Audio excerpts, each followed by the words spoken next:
ఒక అమ్మాయి 2 పిల్లలు తీసుకున్న నా దగ్గరికి వచ్చింది, బోర్ నేడుస్తుంది.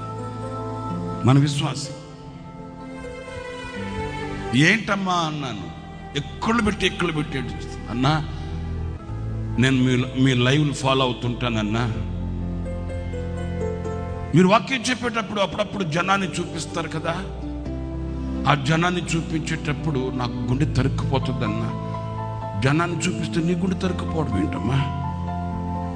అదేనన్నా, వాక్యం చెప్పేటప్పుడు జనాన్ని చూపిస్తారు కదా, అందరు తెల్ల బట్టలు వేసుకొని కూర్చొని వాక్యం వింటుంటే ఆ స్థితి నేను పోగొట్టుకున్నానే అని ఏడుచుకుంటున్నానన్నా.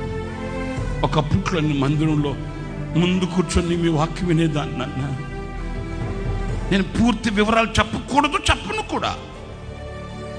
ఫర్ ఎగ్జాంపుల్ చెప్తున్నానండి, ఒకప్పుడు అదే మందిరంలో ముందు కూర్చొని దేవుని వాక్యాన్ని విన్న నేను ఈ రోజున ఆ స్థితి పోగొట్టుకున్నానన్నా.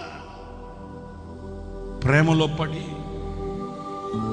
తల్లిదండ్రులు కాదని, సహవాసాన్ని కాదని, దేవుని వాక్యాన్ని కాదని ప్రేమించి పెళ్లి చేసుకున్నాను.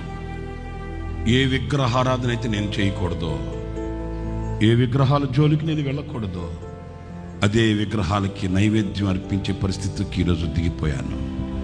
చేయకపోతే నా కుటుంబం నిలబడదు. సందిగ్ధాల మధ్య సతమతమైపోతున్నానన్నా. అదే విగ్రహారాధన బొమ్మల దగ్గరికి వెళ్ళి అవన్నీ నేనే చేయాలన్నా. ఆ బిడ్డ ఏడుస్తుంటే నా కళ్ళలో నీళ్లు చేయండి. నీకై నీవు కోరుకొనిన పర్వతం నీ కన్నీళ్లకు కారణమా?